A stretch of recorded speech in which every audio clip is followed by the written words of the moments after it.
give me the top 10 memories with your father. Would that be an easy list to fill out?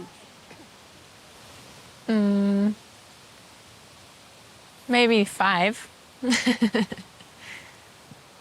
Why 5? Just not many memories together?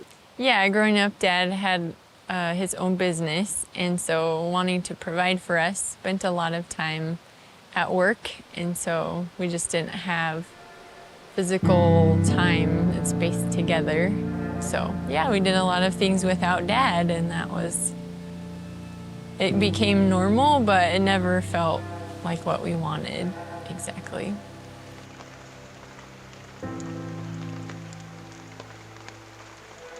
Now you're going to take Perpopen to the next level. You can choose one of these, one per father-daughter pair. Right on one side, what's going to help you be more Perpopen? What would you like to be a part of this next 3 days that will help you be more Perpopen? What's going to keep you from being Perpopen is going to go on the other side. Now I think there's going to be a little bit of bleeding through, so maybe you put one on the top and one on the bottom. I've got different colors here. Choose one for your father-daughter pairs. And then there's the Sharpies is kind of what I was planning on this using. And those I think are still down there.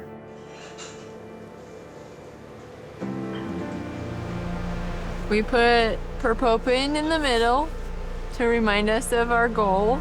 Then we have on this side things that will cultivate that, and then this side is things that will hinder that. Things that will cultivate being Perpopen, asking questions, being present, having the right mindset of just being purposeful and open, having a space or time together, and then addressing barriers. Well, I think Margie and the kids, were really close, and I was more on the outside, and not that I would have chose that, but that's just the way the nature was, because I was flustered with myself a lot, and I know that they could feel that tension.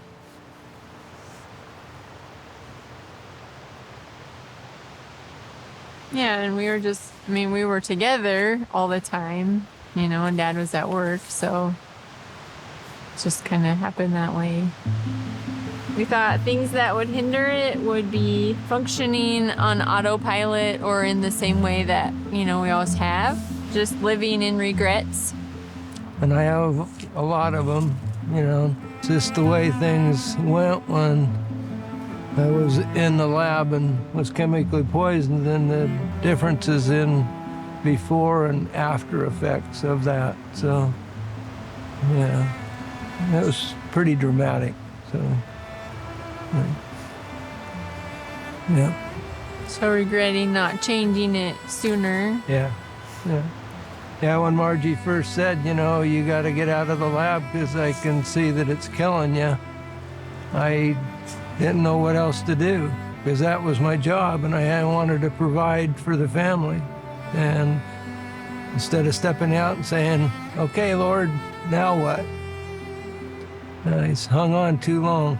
So I didn't think I could do a different type of job to provide for my family. Just didn't have a lot of different skill sets. It just seemed like that's all I could do. And I needed to provide for my family any way I could. So It's been fun to just watch how much he enjoys watching you catch these fish. That smile is arguably bigger when you're catching, but it's pretty big when he's catching them as well. Yes. He's loving it. Boy. Strong fish, huh? Oh, he's nice. Yeah. Well, and I think he sells himself short a lot of times. He's almost not aware of the guy that God made him to be, and his language almost kind of self-doubt. Yes. Is that something you've seen for much of his my whole life? Yeah. And he hasn't really talked about that much with you kids? I don't think he always realizes he's doing it. I mean, I think living in everyone else's shadow, always trying to prove himself. He wasn't good at school and then having to fight for everything physically too, just not having confidence in any of those areas. So kind of always feeling like he's living under someone else's shadow. And he always said how smart mom was and how good at everything she was. And she was good at a lot of things and she was very smart, but it doesn't mean he wasn't good at anything or not. You know, he had things that he was good at too, but he would always push that off on, well, you're smarter, you're better. He never played games with us of any kind because he never thought he was smart enough, which always made us sad. It was a way to have an experience together that he always missed out on. And again, he would say, well, I enjoy watching you guys play games, but we enjoy playing with you, like doing this. We want you to be part of it. But I didn't see a way out of it at the time. You know, it just kind of warps your thinking and you just feel trapped into what you're doing and hoping for a miracle that something would come and change things. But because it was really important to provide for the family. And if I wasn't working, how could I do that? I mean, providing, you know, even though it was hard not to see Dad at home, I knew that he was providing for us because he loved us. And that, you know, I had other friends that maybe their dad left, you know, and my dad didn't leave. I mean, even though, you know, in spite of the hard things that you were walking through, you were still obviously caring for us. So, thank you. Would you say that you're proud of your dad? Yeah, I wouldn't have always said that. But I think he's done a lot of hard things in his life, and they might, you know, some people might say they're more simple things like making dentures and working at a feed store, but we didn't have a lot, but we always had plenty, I would say, and we might not have gotten to go do fancy vacations or whatever, but we didn't need that. We grew up with horses and running around in the woods, and I think it was a great childhood. And so I also think he sells himself short of what he provided for us too, and how much we loved it. We had plenty. Yeah, go up. For sure. About 20 feet up the shore here. Yep. And then cast underneath there, and she's gonna totally get one. First cast.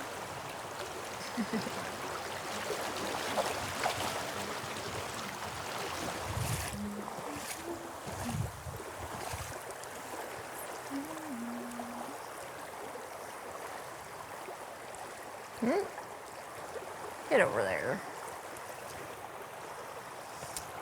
Oh yeah, there it is. You were right, Aaron.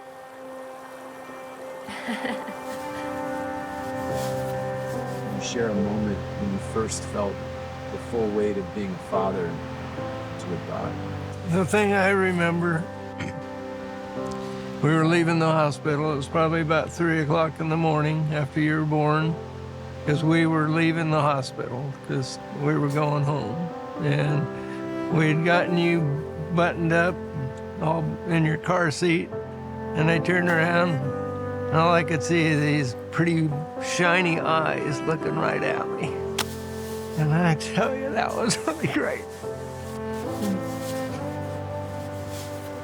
There he is. There we go. Nice. He's too big for the net. He is. Oh no.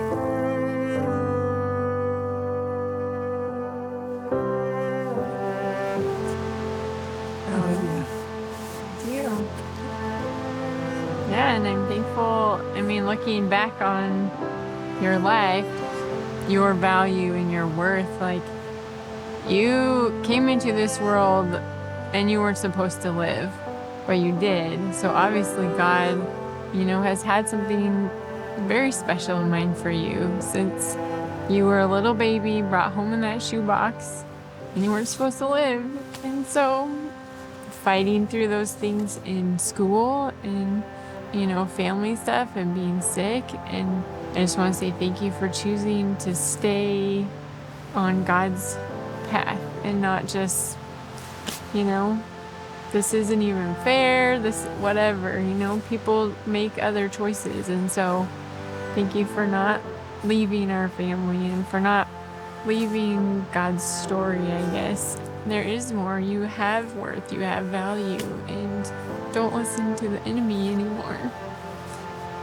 Just know that you are valued and treasured.